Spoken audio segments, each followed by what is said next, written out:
بندہ جنہوں اونٹ بھی نہیں چرانے ہوندے، جس کو اونٹ چرانے نہیں آتے، وہ عمر کہتا ہے مجھے اونٹ چرانے نہیں آتے تھے، لوگ مجھے تانا دیتے تھے، عمر اونٹ چرانا سیکھ لے۔ باپ کہتا تھا اونٹ 4 اٹھ نہیں تیرے کو سنبھالے جاندے، 4 اونٹ سنبھالنا سیکھ لے اور روزی روٹی دا وسیلہ بن جا سیا، ذریعہ معاش بن جائے گا۔ آج عمر میں جب جان مصطفیٰ نہیں ایڈی تھک کے سبحان اللہ نہ کہنا، آج اسی عمر میں جب جان مصطفیٰ، جب عمر نے اپنی جان مصطفیٰ کے حوالے کی۔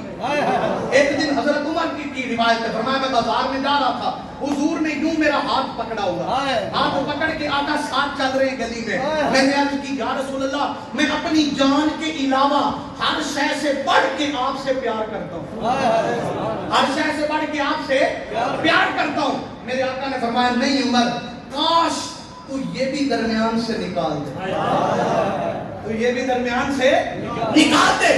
میرے آقا نے فرمانا تھا، عمر نے کہا یا رسول اللہ اللہ کی عزت کی قسم آج سے عمر اپنی جان سے بڑھ کے آپ سے پیار کرتا ہے۔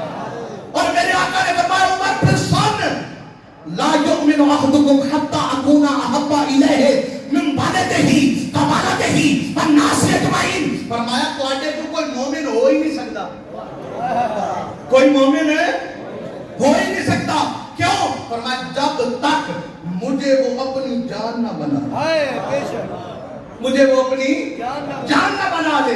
اب یہ عقدہ فرما دیا کہ لوگوں کائنات کی جان مصطفیٰ ہے، کائنات کی جان ہے، بولے بولے کون ہے؟ سرکار مصطفیٰ ہے۔